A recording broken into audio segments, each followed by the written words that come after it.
Welcome back to Cults, Crimes, and Spirits. I'm Nina. And I'm Andrea. And today we are discussing a controversial cult, the People's Temple, and the Jonestown Massacre. Don't drink the Kool-Aid. We will drink our drinks though, but don't drink the Kool-Aid. Yes, we are drinking some spirits right now. Yum, yum, yum. What happened between the People's Temple and the Jonestown Massacre, all of that sparked that saying, don't drink the Kool-Aid. Don't drink the Kool-Aid.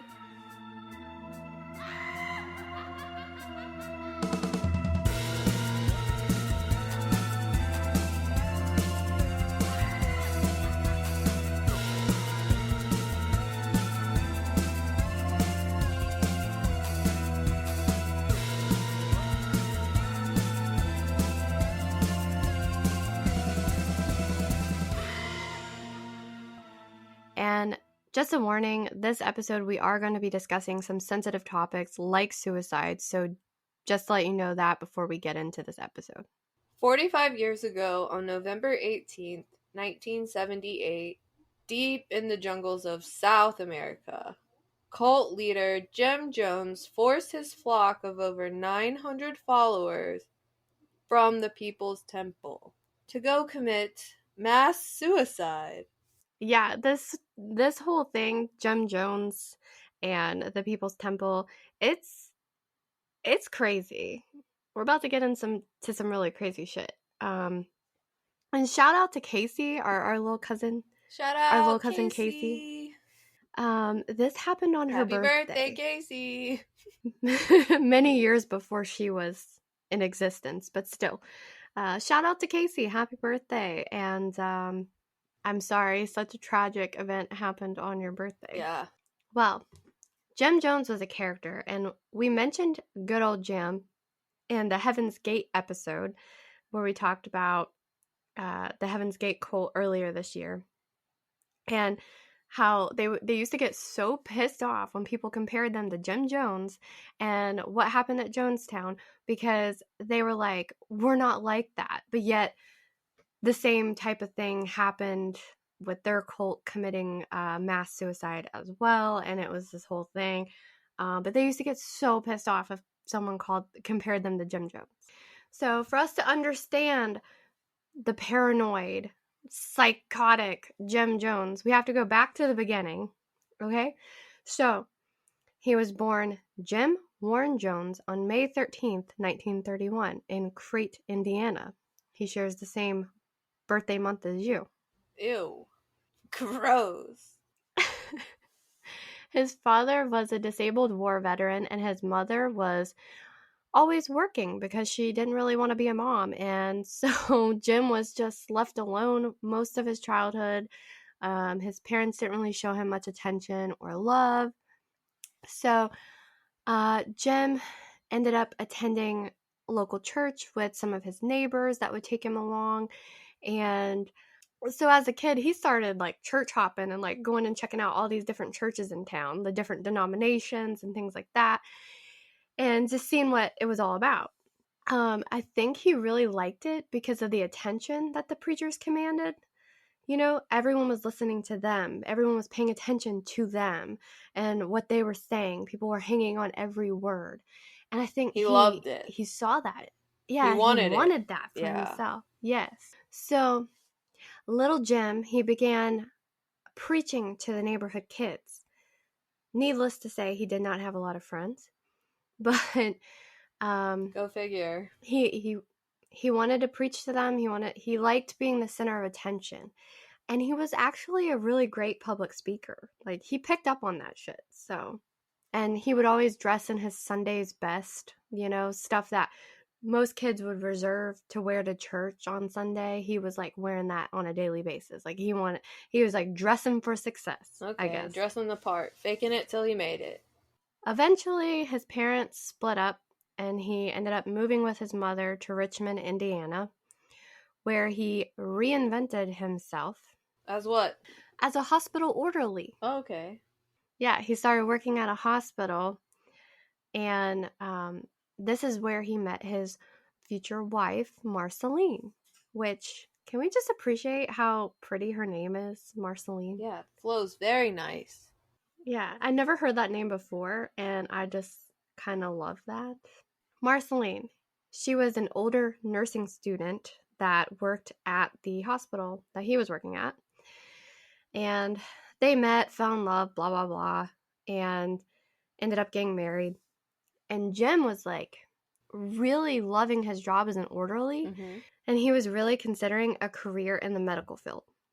That was short lived because he eventually got hired as a student pastor at Somerset Methodist Church when he was about 22 years old. He decided, no, this is my calling. This is what I'm going to do. I'm going to be a pastor. So Jem ended up founding his own church in 1956. And at first it was called like Wings of Deliverance or something like that. I think he changed the name a couple of times and eventually changed it to the People's Temple. And his wife, Marceline, was right by his side. And they began this new journey. Church owners. So now during this time, racism was very prevalent in the U.S. because we're in like the late 50s, early 1960s time period. So most churches were still segregated and very much wanted to keep the races separate. Losers. Right? Well, Jem, he wasn't racist, and he viewed himself as an outcast, and he wanted to bring all the races together. He even used to attend all black churches prior to starting his own, and he loved how they welcomed him with open arms. And I'm here to tell you, there's nothing like going to a black church. I've never been. You need to go. It's a whole experience. It really is. And I think that's what captivated Jim, too, because the singing, the dancing, the way they get into worship is just so fun. So that's what got Jim hooked. Yeah, he was just entranced.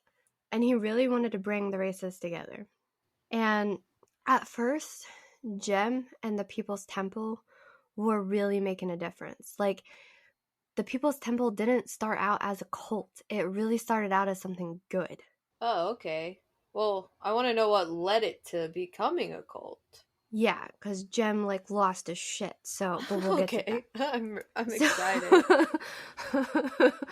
But, like I said, it started out as a good thing. And if Jem didn't lose his shit, it could have really made a huge difference. So, according to PBS, Jem was head of the Indianapolis Human Rights Commission, and with that power, Jim was able to desegregate some movie theaters, restaurants, hospitals, the city police department. Yeah, I mean, he was really trying to like help people, bring the races together, and help people. Yeah, and the church, they also ran a free restaurant and homes for the elderly and mentally ill.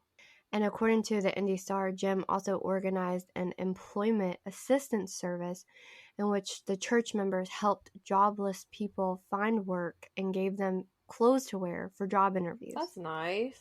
And Jim wanted his family to reflect what his values and beliefs were, because in addition to him and Marceline having a biological son named Stephen, they also adopted a part Native American child named Agnes, 3 Korean children, Stephanie, Lou, and Suzanne, and in 1961 were the first white couple in Indianapolis to adopt a black child, a boy they named James Warren Jones Jr. Oh, dang. Jim Jr.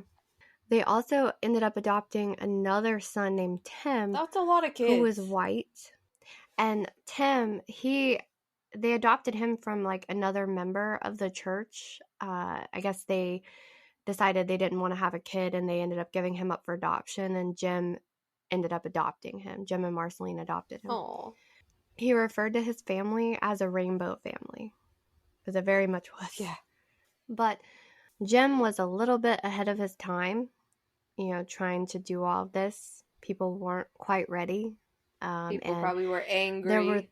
Oh yeah, definitely angry. And Jim and his family were repeatedly harassed, threatened, it was a bad situation for them. So eventually they decided to move, and he ended up moving the People's Temple Church to Northern California in 1965. And they first settled in Ukiah, California, which is where my favorite band AFI is actually from. That's wild. Well, That's crazy. yeah, right? I know. Take a I've shot never for really that. heard of. I'm already tipsy, if you can't tell. I feel like I'm on an episode of like that drunk history show trying to explain this love and it. like, get it out. I love it. So just saying, like, how many shots? One? I've had like 3. Oh, okay. Like back to back. So It's I'm starting to feel it. But yeah, Ukiah, California. I'd never heard of Ukiah, California until I've discovered AFI, and I had never heard of it since until now. Until I started doing. Yeah, till meant now. to be. And I was like, no way. Yeah. So yeah, that's where they first settled, and then they ended up, I think, in like closer into the San Francisco area later on. But when the church moved from Indianapolis to California, the People's Temple had about like 700 to 900 members roughly. And what? 700 to 900? Yeah, that's a big gap. Right, I don't know. I saw some reports that said 700, some said 900, so somewhere in that range. But I thought either you way, meant like 7 people to 900 people. I was like, that don't make sense. Oh no, like 700 to 900. Okay, like I saw different okay. reports. I got you. That's better. Yeah. I was like, are you drunk too? 7 people or up to 900? Yeah, that would be a big gap. Like, what? About 100 people ended up following Jim all the way to California. So they left their lives in Indianapolis and moved and followed this guy. It's already starting to feel culty. Right? Like, that's I'm a sorry. lot of people. I'm not. Yeah. Like, sorry, I like this church. You guys were cool. Good luck in Cali. I'm going to find another church. Sick. Yeah. Don't drink the Kool-Aid. This is when shit starts going south. Oh, yeah. Just when I said it starts to feel culty, the shit starts going south. So Jim, around this time, starts calling himself the prophet. Oh, and I feel like when no. people start calling them... when people start calling themselves prophet... It's over. It's a cult. Run. It's done. Get out now. He started becoming obsessed with power because, I mean, people wanted to listen to him and they followed him out to California. 100 they uprooted their lives. 100 of them. He got like a bit of a big head. Like he a went power from trip. Like very much. He started wearing sunglasses and he started having bodyguards and Bougie. He wanted to look like a damn mobster or something. Bougie, yeah, I don't know. bougie. It's like, dude, you're a preacher. You are not Tony Soprano. You wish. I'm watching that right now. I'm on like season 2.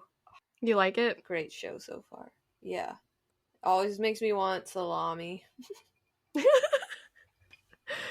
Oh. Anyways. Well. Power trip Jim Jones over here. So also, like, just a little bit of background about us. So our grandparents grew up, like, we grew up because our grandparents went to Pentecostal church. Holiness Church. So, like, that was, like, their denomination and stuff. Well, Jim, he liked black churches and he liked the vibe there, but he also kind of took a lot of teachings and, like, the vibes from the Pentecostal holiness people. Okay. And they would do, like, these old school tent revivals. Yep. And they would do that, like, faith healing stuff. Yeah. And, like, our grandparents, like, weren't really into all, like, that. Yeah, because usually when I tell people, like, I went to Pentecostal Holiness Church, they're like, oh, so you saw the snakes? And I'm like, no. And they're like, oh, but the people walking up and down screaming with their hands up. And I was like, oh, yeah. That shit used to scare me. Mm-hmm. As a kid, I'm like, why are they doing that? And they're speaking a different language. What's happening? Yeah, people would speak in tongues very often, and we did see that a lot growing up. No but we didn't see snakes. Yeah, I think that was probably more like back in the 70s, Okay, 80s, I don't know, around Jim Jones time. probably. Um, but yeah, not in our Because it grandparents' says he was days. It was selling actually, snake oil, so I'm like, ugh. well, you know, selling the snake oil, like uh, faking it till you make it. Yeah. But yeah, so Jim, he actually started having people from like his church going with him to these revivals, and he would have them pretend like they had just gotten healed by Jim, that like he healed their cancer, like pretty intense stuff.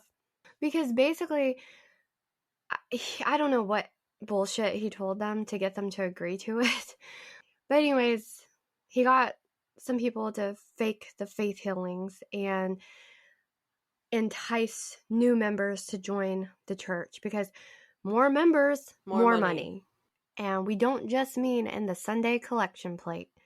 Nope. Nope. In the early in the early 70s, allegations started emerging that Jim would make his members sign over their social security checks What? to him and the church. Yeah, he would also make them give up their personal possessions like cars and jewelry. No way. Some members even turned over their property, like their houses. That's insane. Why? It gets even more messed up. Some people even signed over their kids to him, like custody of their kids. That's messed up. That's just scratching the surface. According to the Indy Star, in April of 1972, two different newspapers that had been looking into allegations against Jim and the People's Temple published what they found, and it included reports of horror, sex, faith healings, preaching that lasted for hours, alleged abuse of members, Wow. including child abuse. Yeah, the child abuse. I heard that, but I was like, I'm drunk. Child abuse, mass hypnosis, intimidation of members. It just allegations for days. Like just kept popping up. all bad news. During this time, Jim also developed a drug habit. What do you Go figure. what did you expect? He's a prophet, cult leader. He started the drug habit didn't come about till later on in life, so he wasn't like a like he used to preach, and even when he started doing drugs, he was still preaching to people to not do drugs and not cheat on their wives, which he was also doing. Sounds like Jim was a phony, a big hypocrite. Uh-huh. He was abusing drugs like amphetamines and quaaludes, Ooh, among Quaaludes. others. I wish we could try a Quaalude. Why? Just because After they don't make like, them anymore? yeah, nostalgia. And like after watching like Wolf of Wall Street and shit. Oh, I love that movie. Yeah, Love it. we watch it a lot. But Yeah. No, Quaaludes just made me think of Bill Cosby now, and oh, is that what he used? yeah. Oh, I thought he just used roofies. No, Is roofie not a drug? Is that Quaaludes. just putting any drug into a drink? No, I think it is a drug, but Hugh Hefner apparently used Quaaludes too. It was like a whole thing. He called them thigh openers. What? Fucked up, man. He was probably like a cult leader too, low key. He The was. Playboy cult. Uh-huh. But anyways, back to Jim Jones. Yes. Yeah, so he was also cheating on his wife openly, mind you. Like he started cheating on his wife and then he told the church about it, and most of the church was like super supportive. Like, okay. Like, what? But he was telling them not to do it. But it was okay for him to do it. It's always okay for the cult leader, right? Yeah, The open your prophet. eyes, guys. Come on.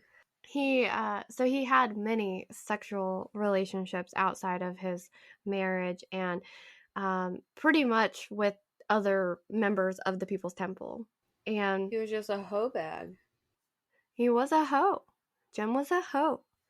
And he supposedly even fathered a child with one of his mistresses, his favorite mistress named Carolyn, who was his main squeeze for like 10 years. I mean, he also had sex with other women, and I also heard rumored guys too. I don't know.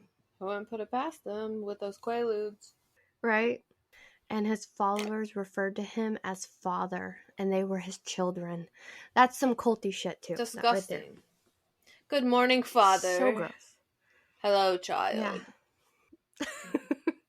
So basically, at this point in time, we're now in the early 70s. We started out in the 50s, we're now in the early 70s, and there's some horrible accusations being thrown at Jim and the People's Temple. Jim was now a drug addict, a cheater, a hoe bag, a paranoid cult leader. Like, full blown, he went from being a pastor and doing good things to being a full blown cult leader. Bad, bad, bad. He would get his followers, like, he started getting them, like, super hyped up, like, we got to get out of here because there are, like, racists that are trying to destroy what we've built and bring us down. And he had these people convinced that, like, someone or something was coming to destroy everything they built. He was also convinced that there would be a nuclear war and that somehow the best place to survive this would be in South America. Okay. Yeah. So in 1974, the People's Temple began preparing to move to Guyana and in South America. And they began work over there creating this agricultural community that Jim proposed would be this socialist utopia. They eventually all moved over there and they called this utopia Jonestown. Dun, dun, Because why dun. not? It's Of his course, you're last going to name it name. after Yeah. the fucking cult leader. Yeah. Obviously, surprise, surprise, this was no utopia. Members would be subject to working long hours, building buildings, gardening, out in the hot sun with lots of bugs in the middle of the freaking jungle of South America. Sounds like hell. Yeah, like a treacherous place. Like, jungles are like not a walk in the park. Nope. Scary place. I don't want to go to the jungle ever. They built this place from the ground up. Like, there was nothing there. Like, they built everything. And they actually ended up turning it into a pretty nice place. But it was like a prison. I mean, kind They of. built their own Because, prison. so I don't know how to explain how remote this place was. But, like, if you escaped, where were you going to go? Like, Into the he really had jungle. full control over these people. Yeah. He would confiscate their passports and sometimes their medication when they got there so that they were dependent on him. Like, he really had full control in this place. That's awful. That's scary. And also, there was armed guards. Like, if people were free to leave, like he said, oh, you're free to leave anytime. If you were free to leave, why is there armed guards patrolling the area? That's sus. You're not free. You'll get shot. Any letters that they wrote, any phone calls that they did have, because I mean they were in a remote part of the jungle, but they were all censored too. In control of everything, pretty much. Somewhere in this compound, there was this place called the Pavilion, and this is where Jim himself had a little throne that he would sit upon, and he would preach to the people there. That's where he would have everybody gather. And sometimes he would have them gather in the middle of the freaking night. He would sound Fuck that sirens. He would shit. call this, yeah, he would say, it's a white night or something like that. And he would call all these people to, like, the pavilion in the middle of the night. And they would be, like, having to listen to him, sometimes for hours. And he would make them practice this, like, mock suicide drill. Okay, red flag. All the other ones are red flags, but major red flag. What? Why are you having to practice a suicide drill? Like, why would that even be a thing? Like, Yeah. what? No. Yeah, and I think he said it was like a show of loyalty or something. Like, what the? That makes no What? sense. Crazy. Yeah. So it gets crazier. A lot of concerned loved ones that were left behind in the States, they started writing letters. They started talking to the press and politicians, anyone that would listen. And they knew Jonestown was bad. They knew Jim Jones was bad. And they were convinced that their loved ones were being held hostage against their will and that they needed to be rescued. Damn, they trying to help. So this California congressman named Leo Ryan decided to make it his mission to investigate these claims for his constituents. And Ryan was kind of cool. He was a bit unorthodox of a politician. He, according to the Rolling Stone, he once had himself briefly incarcerated at Folsom State Prison. Shout Nice. out to Johnny Yeah, Cash. shout out. To see what the prison conditions were like. And he went to Canada at one point to investigate the hunting of baby seals. Okay. Weird. Yeah. Like, I mean, he was just like, he would get into it, you know, he was like, I'm going to go investigate. Like, he wanted to help people. And so Ryan wrote to Jim and was like, hey, I'm going to come there and I'm going to check out the conditions and make sure everything's good, because I've been getting a lot of complaints. And Jim was not having it. There's a bug. Oh, it's like a little gnat. Sorry. There's a bug. Oh, I need more alcohol. Hang on. I'm just eating pistachios. Kind of wish I had some nuts. So Jem was not having it. He was like very opposed to Ryan coming there. He didn't want any outsiders coming there, especially not an American politician, right? So eventually, reluctantly, Jim ended up agreeing to the visit. I think his lawyers told him, you know, like, well, if you don't have anything to hide, you should let him come just check out the compound.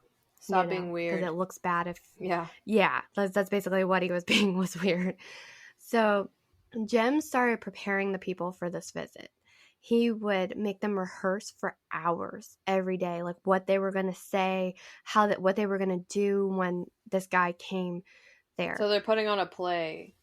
Basically, he wanted to make sure no one said anything that would raise any concern. So November 14th, 1978, Ryan arrived in Guyana accompanied by a group of reporters as well as some concerned relatives of Jonestown members. Uh-oh. And yeah, they thought they were going to get the red carpet rolled out for them straight to Jonestown, since Jem eventually agreed to the visit. But instead, they got there, and it's like Jem changed his mind. He was like, nah, you're not allowed to come to Jonestown. So the congressman ended up stopping by a Jonestown outpost that they had in the nearby Georgetown area. And there was some members there, including some of Jem's sons who were on the basketball team for Jonestown. They had went to Georgetown for this tournament. The congressman shows up, and I was watching this documentary, and Jem Jones' son Steven was like talking about meeting the congressman, and he was like, this guy just walked into our building and was like, I looked at him like, who are you, you know? Mm-hmm. But then he was like, the congressman was so nice though. But at the same time, he was like, who are you to just walk up in our place, you know? Like, what the hell? The congressman's visit had Jim on edge, and Jim was even telling Steven, like, he was radioing. Yeah, radioing, I guess that's right. Sounds right. Sending a message through the radio, because, you know, cell phones weren't a thing. Yeah, he radioed him and was like telling him like, hey, y'all need to come back to Jonestown, like, screw the basketball tournament, like, come back now. Steven was like, no, we're not coming back. We're trying to generate good press for Jonestown by being here. Like, we want to be here. We want to play this basketball tournament. We're not coming back to Jonestown until the tournament's over. Well, that pissed Jem off. Good. Obviously. I'm glad. The congressman is like trying to figure out what's going on. Like, why can't we come to Jonestown? And like, you agreed to this, blah, blah, blah. So Jem's lawyers eventually broker this deal for the congressman and the reporters to get to come into Jonestown, like they originally agreed upon. Mm-hmm. Steven, Jem's son, in the documentary that I watched during this time, he said he described his dad's deteriorating state of mind. He felt like he was losing control with the congressman being there. It was very tense. He just knew things were going south. Like, he could feel stuff it. Was not right. He could sense it. And Steven didn't believe his dad. Like, he saw his dad for what his dad was, like a bullshitter, not not this prophet that everybody else kind of saw him as. Like I said, the congressman and his crew were let into Jonestown on November 17th. So, like a few days after arriving there, they were just waiting around, That's negotiating with Jim. crazy. Trying to get Yeah, in. from the 14th to the 17th. Yeah. Once they finally got into Jonestown, got the okay to go to Jonestown, they had to charter a plane to take them from Georgetown further into the jungle to a remote airstrip where they landed, and then there was like another 5-mile drive into the jungle Wow. to get to Jonestown. Yeah, we're very, very remote. The first day of the visit seemed to be going well. Like, they got there, the congressman and the press that came with him conducted all these interviews, and everyone, for the most part, seemed super happy. Like, Jonestown was the best thing that ever happened to them in their lives. It was just like a glorious place that they had built. And the congressman was impressed because, I mean, honestly, it was impressive what they built there. They really did have some Yeah. good things They going. built it from the ground up. But then some notes were passed to the congressman and his people about how some of the members wanted to leave and they were afraid. Oh shit. The cracks were being revealed. That's a big red flag. So they kind of kept it quiet until the next morning, November 18th, which is the fateful day. A fateful day. Things took a very different turn from the night before. The congressman made it clear that if anyone wanted to leave, that they had a seat with them on the next plane back to the United States. And about 14 so-called defectors decided to take him up on that offer. Well, this pissed Jim the heck off, and some of his loyal followers, those who were like super close to Jim. I'm sure it did. He wants all the people. He don't want to lose people. Exactly. He felt like if he lost anyone or anyone wanted to leave, he had failed and everything was falling apart. Like just let them leave. And even the congressman was like, it's like 14 people out of 900. Yeah. Chill, dude. He was even trying to tell him, like, yeah, like, chill. Like, it's not that big of a deal. If they want to go, just let them go. Yeah. So Jem was like, okay, they can leave, and he gave them their passports and, I think he even gave them some money. Like, he was like, trying to be super, super helpful, I guess. Well, as they were heading out of Jonestown, there was like the reporters and the people that came with him and the defectors. They were on the back of this truck getting ready to be taken to the airstrip so they could catch a plane. They heard some commotion and they realized the congressman wasn't with them. Uh-oh. Well, the congressman was like trying to stay behind to help and see if there was any more people that wanted to leave. Like he was going to help them get on a plane as well. Mm-hmm. All of a sudden, some guy came up behind the congressman and tried to slit his throat. What? Yeah. So the congressman was like, hold up, I need to leave. Like, that was his cue. Get me like, out of here. Yeah. So he goes and he gets on the back of the truck with the other people that were heading to the airstrip, and he gets the fuck out of Jonestown. Things were very, very tense at this point. Like, an attempted assassination of the congressman just happened. Jim's being weird. Yes, the whole thing is starting to fall apart. To top it all off, one of the defectors on the back of the truck, they were like, hang on, there's no way this guy's a defector. Some of the other members were like, he's way too close to Jem. He's like his little pet. There's no way he's defecting and leaving. So they thought for sure he was going to try something and that he had a gun or some kind of weapon. Yeah, he's going to try to kill him. And and this guy's name was Larry Layton. We'll come back to him. So the group eventually made it to the airstrip, where it became very apparent that not all was well. A small 6-passenger Cessna plane was already at the airstrip, and another Guyana Airways 24-seater plane was coming in for a landing. because they had so many people, they couldn't fit them all on one plane. So they had a couple different planes. And as that plane was trying to land, there was this truck that just appeared on the airstrip from Jonestown. And it was a truck and a tractor, like a red tractor. And they were kind of just hanging out. And the rest of the group was watching them like, kind of watching them closely like this is tense, like this doesn't seem good. Congressman Ryan started checking all the defectors for weapons just to make sure they weren't going to try anything once they boarded the planes.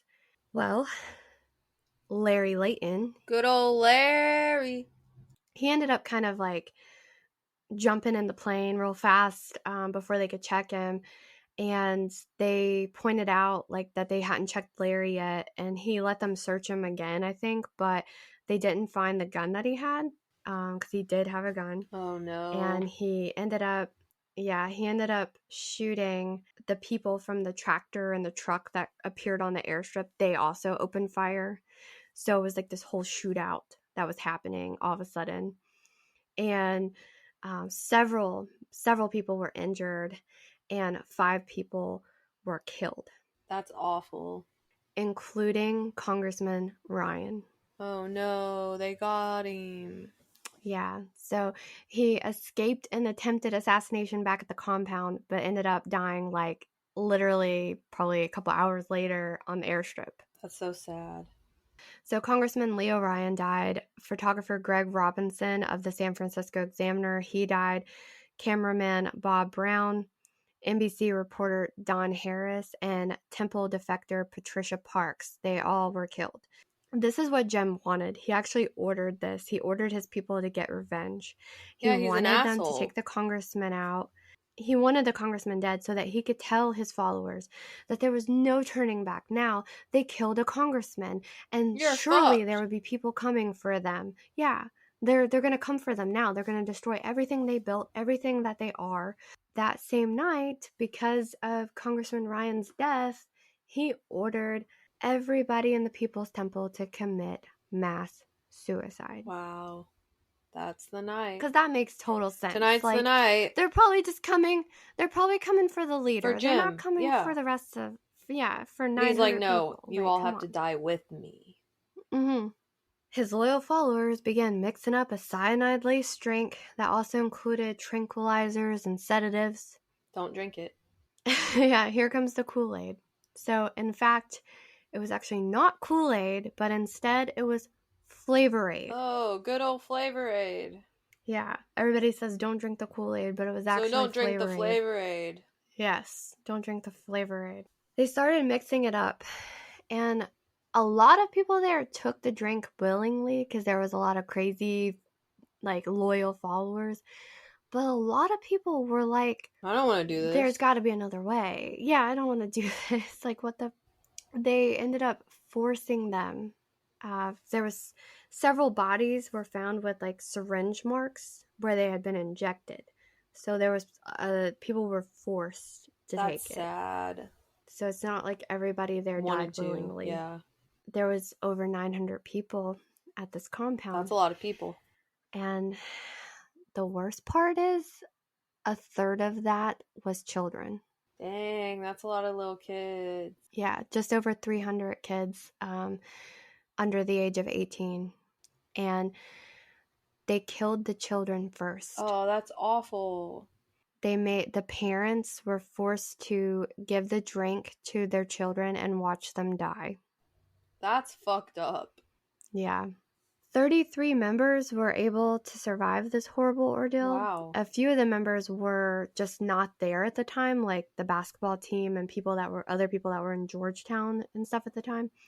And then a few of the members were able to escape and run into the jungle and hide during the whole ordeal. And there was this one elderly lady, I believe she was like in her 70s. She just knew something wasn't right. And so I think when he called everybody to the pavilion, she hid under her bed. Good. Until it was over. I would have too. I wouldn't have listened to him. Yeah, like what the heck? But like I said, there was armed guards. There was so many loyal followers. They forced the other people that were unwilling to participate. They forced them. And Larry Layton. Damn, Larry's back again. Remember him? He's back again. That asshole. He ended up surviving. He was actually brought back to the U.S. and tried, and he was found guilty of conspiracy and aiding and abetting in the murder of Ryan and the attempted murder of U.S. Embassy official Richard Dreier, and was sentenced to life in prison. But the motherfucker was released in 2002. What? I thought life in prison meant life in fucking prison. Guess not. He I killed was people, like, bro. what? When I read that. Well, I don't know if he actually killed. He helped. assisted in the attempted. Yeah. I don't know whose bullet actually killed who. But, yeah, I mean, he had intent to kill. When authorities started to arrive to what was left of Jonestown, they found bodies on top of bodies on top of bodies. Oh, gosh. I couldn't even imagine. Yeah, you can look this up. There are pictures online, just like basically Google Jonestown, and you see just, it almost just doesn't even look real. Like, it doesn't look like bodies. It's like the jungle is just colorful. There's just like, looks like clothes and stuff everywhere. That's so crazy. But it's bodies. It's insane. Like shots from the helicopter that just saw all the bodies. I mean, it's insane to look at the photos. Like 900 bodies just decomposing in the jungle. But what happened to good old Jim? Yeah, what happened to that motherfucker? Well, at first, it was believed he had actually escaped because when authorities arrived, they found plans in Jim's cabin that outlined an escape into nearby Venezuela. But Jim's body was found at Jonestown, and it was verified by fingerprints that it was him. But this motherfucker didn't go out like the rest of his followers. You know, he forced them to drink cyanide and shit, which is like a bad way to die. Yeah. Like, it's a very painful death. He ended up dying from a single gunshot wound to the head. So he just shot himself. He shot himself, or he had someone else do it. His body ended up being found where he spent most of his time at Jonestown, in the pavilion on the stage, away from the others. Loser. So what happened to the rest of the bodies? Well, according to Time magazine, the U.S. tried to have the bodies interred on site, offering to foot the bill to the Guyanese government, but their government wanted no part in the burial, and the families of the dead wanted their loved ones returned. Of course. Like, yeah, duh. I would too. Yeah. Yeah. So, I mean, the U.S. was like trying to just bury this in Guyana and not have to bring it home. Yeah. Sweeping it under the rug, nope. They weren't able to do that, so the military was the only organization able to handle this mass casualty recovery, and the Dover Air Force Base in Delaware was assigned to receive the dead. By the time the recovery efforts got underway, the bodies had been on site for days, and when the military personnel started putting bodies into body bags to transport them, they were in such a bad state of decomposition. It was like they were goopy, falling apart. Yeah. The smell was awful. Like, I can't imagine. I would not want to have done that. No. Identifying the bodies was also a process. So one of the survivors, named Odell Rhodes, was taken back to Jonestown to help identify the bodies because he knew a lot of the people there. He was able to identify 183 people, which helped. But then identification tags were like put on some of the bodies, and they ended up getting wet from the rain. Oh no. And it was pretty much impossible to read the names. Yeah, so it was like bummer. So the process of getting the bodies like back to the US, as stated by Grunge, went like this. According to the recollection of Sergeant David Netterville, remains were first placed in body bags. Then Graves registration personnel from the U.S. Army flew the remains to Georgetown, where they were transferred into aluminum containers. From there, they were flown to Dover Air Force Base in Delaware and stored in Hangar 1301. What a weird process. When the bodies made it back to the US, I found this interesting. The reason they were taken to Delaware and not California, because I kind of thought that was weird because most of the people were from California. Yeah, Delaware's on the other Um, side.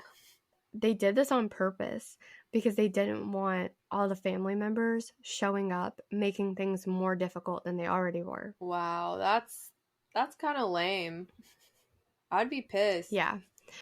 If you came to claim your loved one's body, the military supposedly charged transport fees of about $500 too. Wow. Plus, I think they also had to pay. I think that was like from transporting it from Jonestown to here, to the U.S. I think they also had to pay, like if they wanted to take the body wherever they wanted to take the body for burial, like in addition to that. That's ridiculous. Like you're already dealing with all this shit, and it's like you add that on top of it. So, needless to say, a lot of people actually didn't come to collect the bodies. Yeah. There was the stigma associated with Jonestown, and a lot of bodies just kind of were left like unclaimed. They got transported to local funeral homes in Delaware and stuff, and the funeral homes had to figure out how to dispose of the bodies. In 1979, over 400 bodies, unclaimed Jonestown victims, were laid to rest in a mass grave at Evergreen Cemetery in Oakland, California.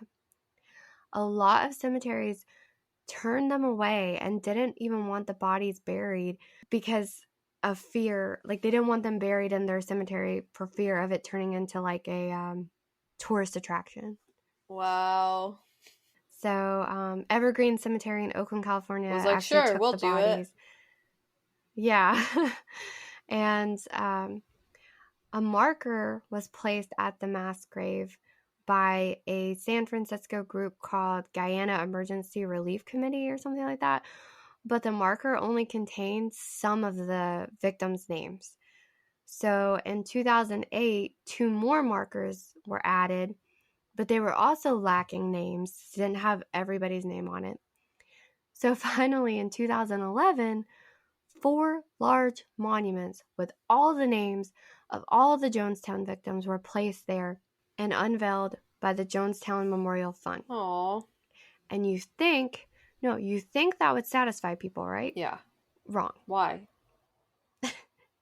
Some people got mad because the memorial, which I guess I would get mad at this too, the memorial included a line dedicated to James Warren Jones. Oh, no, no, no.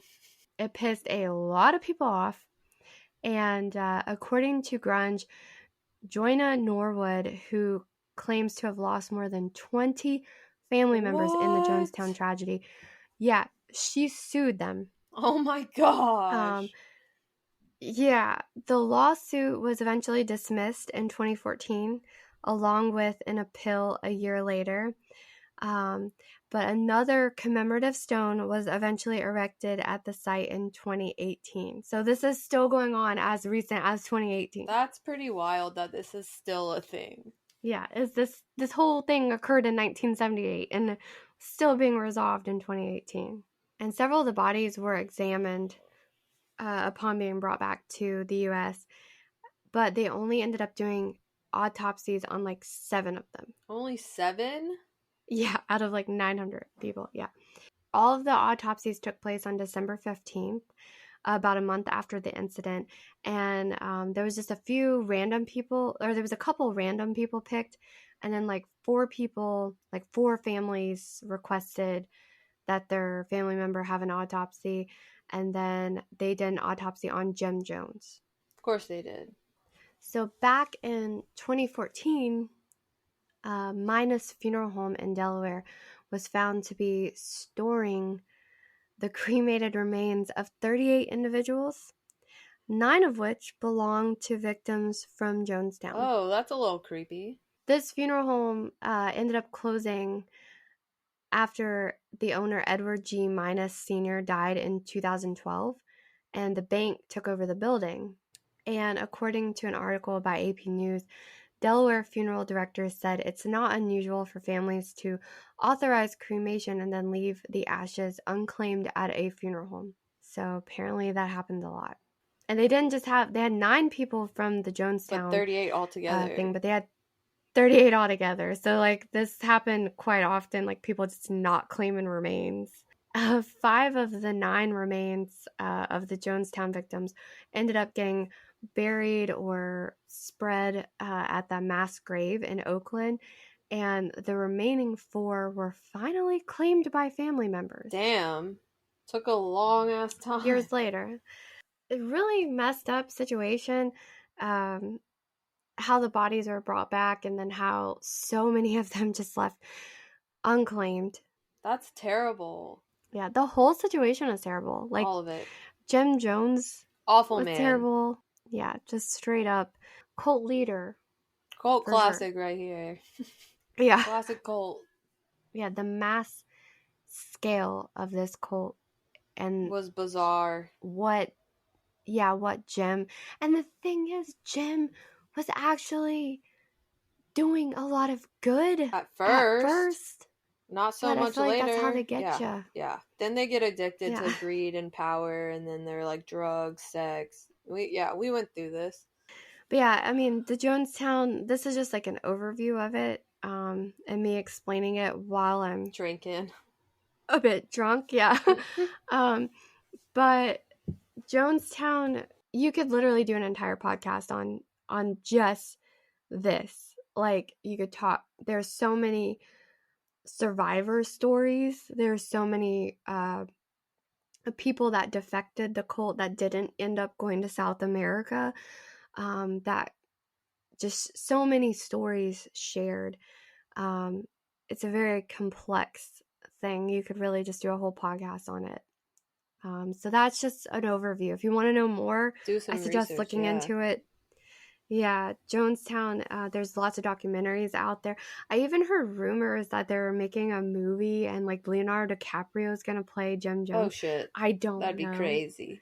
I don't know if that's true or not, but there's tons of books. There's tons of things on Jonestown. It's pretty popular. Yes, but with that said, we did the damn thing. We did it. We always do the damn thing. We try. We do. We try. Do. We do it. We do. Yeah, so basically we've almost reached the end of our first season. That's so crazy. Season number 1 almost done.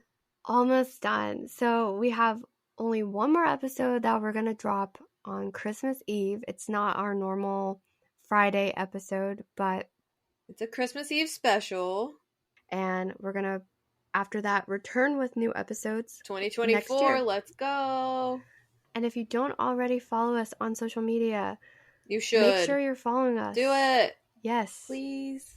Because we're gonna be doing a giveaway for Christmas. Yeah, we are. Merry Christmas, guys. Who doesn't like free stuff? But no, stay tuned for the Christmas Eve episode, guys. That's gonna be wild. Yeah, I'm actually really excited about it. Yeah, we'll get into it on Christmas Eve. Y'all better listen. While you're drinking your eggnog, getting ready for Santa, listen to us. Get you in the spirit. Get you in the spirit. Cold Crimes and Spirits. There you go. Baby. Hey. All right. Stay spooky. Stay spooky, friends.